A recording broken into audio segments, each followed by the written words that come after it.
Hey everybody, this is MC with MC Gaming. Today we're going to be talking about Metro Last Light, a first-person shooter from 4A Games and published by Deep Silver. Let's get on with the review. In Metro Last Light, you'll spend the majority of your time, you guessed it, in the Metro, which I thought was one of the best-looking game worlds I'd ever seen. The major thing that I thought made this title look so good is the amount of detail put into every little item. I found myself amazed at how realistically cardboard boxes were laying on top of other items of trash. Seriously, nothing in this world is just placed there for the hell of it. Everything looks as if it were exactly the place it was meant to be. The game looked so good, in fact, that I had to turn the crosshair off because it was taking me away from the actual experience. You'll also go outside from time to time, and the graphics don't take a break for a second. The elements outside make for some of the prettiest moments in the game. If you run into a puddle, you'll splash mud into your face and will have to wipe it off your mask. And if you're hit enough times, your mask will even start to crack and then break. This is extremely noticeable because you can see the screen breaking off around you. And this type of thing has annoyed me in other games, but 4A did an incredible job of making screen effects add to the experience instead of looking caked on. The character models looked alright. Aside from the main characters, you'll start to see duplicate NPCs around the world after only about an hour or so. There are multiple times in the story where you're in a room of 20 to 40 other people and they're mostly made up of about 5 faces. And I didn't really find this to be annoyingly obvious until right at the end of the game though. The 20 to 40 people that they fit on the screen though is pretty impressive. Not just because there are that many people, but because they're all doing their own individual tasks. One might be sweeping the floor of the Metro and another might be knocking on someone's door trying to find drugs. This is exactly what made the Metro seem like a real place. The people felt like real people in a shitty situation just trying to survive.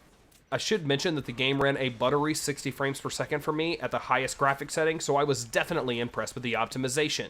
There are a lot of AAA titles that have come out recently that aren't as detailed or gorgeous as Metro Last Light, and they run much worse, so it was nice to see it run so smoothly. Overall, the presentation is outstanding. If you're a graphics junkie, you need to install this game right now. Okay, so technically this is a sequel, so information from the last title can actually be pretty important here. I never played Metro 2033, but I felt like I grasped the story with no problem at all. Basically, the world is destroyed from nuclear annihilation. The planet is filled with these creatures called Dark Ones, along with other mutant-like creatures and monsters. The surviving humans of the world all live within the Metro station. They make up multiple factions, both for good and for evil. In the previous title, our protagonist Artyom had fired a missile strike into the home of the Dark Ones. In the beginning of the game, you are awakened by a man named Khan, who is insisting you to try and find a single Dark One to learn more about their kind. Khan states that Artyom has a gift and can speak with the Dark Ones. At the same time, the faction that Artyom works for, known as the Order, wants the same Dark One dead. And that's about as far as I'm going to go with the story because I don't want to spoil anything. I wouldn't say that the plot is convoluted by any means, but it certainly can get a little complex when you mix in all the different factions along with their motives. And I admit that I didn't find Artyom that interesting of a character in any way, but all the other characters around him really made up for it, so it was alright. And overall, I really enjoyed the story. Okay, I might get some hate for this, but this is kind of where the game lost me a little bit. Last Light is very graphically pleasing and the narrative is pretty deep to be honest, but all you really do is shoot things. There's a little bit of management going on since you have to think about ammo and then air filters when you're on the surface, but other than that, you just shoot things. And before I find myself going on some sort of just shooting things rampage, I should mention that the gun combat is actually really good. Every shot feels powerful and each gun feels unique. I mostly stuck with 3 main guns until the end, which was a shotgun, a pistol, and an AK-47. The weapons are also customizable. You can even turn a shotgun into a quadruple barrel shotgun.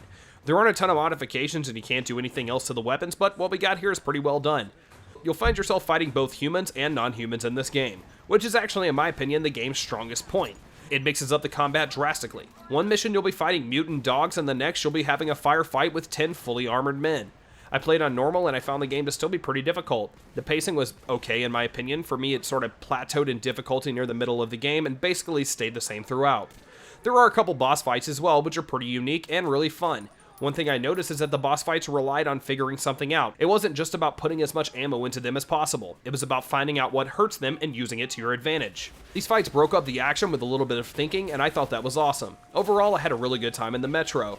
I felt like there could have been a little bit more to do in the world, but what there was very impressive. Metro Last Light is currently $20 on Steam and on console. I have 16 hours clocked in, which puts it at $1.25 per hour, and was certainly worth it. With a beautifully horrific world, fun boss fights, and more mutants than the sewer system of New York, I give Metro Last Light an 8 out of 10. Once again, I'd like to thank everybody for joining in on my review of Metro Last Light. If you liked the review, make sure to hit that like button and subscribe if you haven't yet. If you didn't like the video, make sure to hit that dislike button. I'd also love to hear any suggestions, criticism, or thoughts in the comments below. Thanks a lot, everyone.